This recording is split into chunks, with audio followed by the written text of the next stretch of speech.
ጋዚ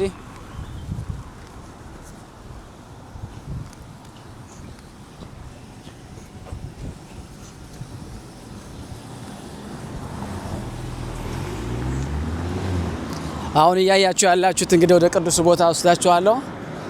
አብረን ያለን እንግዲህ ቅዱስ ሳሞሪስ ማለት ታሪካቸው እዚህ ጀምራል። እዚህ ጋር እንደምንመለከተው የመጡት ከአፍሪካ ነው። አፍሪካ እንግዲህ እነሱ እንደሚሉት ከግብጽ ነው መጡ የሚባለው። ያው ግብጽ በነበረው የጊዜ ዘመን ስናየው ኢትዮጵያም አብራው አንድ ላይ ኢትዮጵያ ተብሎ ይጠሩ ነበርና እዚህ ጋር የምንመለከታቸው ጻድቅ እንግዲህ እዚህ ጋር ተሰራ ወታደር ነበሩ። ወታደርነታቸው እንደ ሰማዕቱ ቅዱስ ጊዮርጊስ ማለት ናቸው። እንደምትመለከቱት እዚህ ጋር ወጥቼ ለማሳየት ሞክራለሁ።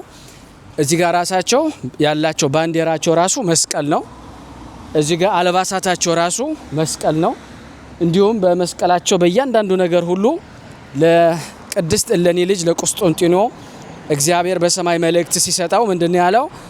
እያንዳንዱን የምትጠቀምበትን እቃ ሁሉ መስቀል አድርግበት፣ በዛ ታሸንፋለህ፣ ድል ታደርጋለህ እንደተባለው።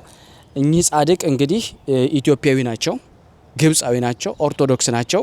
የመጡት ከአፍሪካ ነው። ስዊዘርላንድ ነው ያለ ነው። የመጡበትን ታሪክ በኋላ ሁሉን እያንዳንዱን አስረዳችኋለሁ። እንግዲህ ከእሳቸው ጋር አብረው የመጡ 6600 ወታደሮች አብረዋቸው ነበሩ። እንቀጥል እንግዲህ ወደ ውስጥ እንግባ።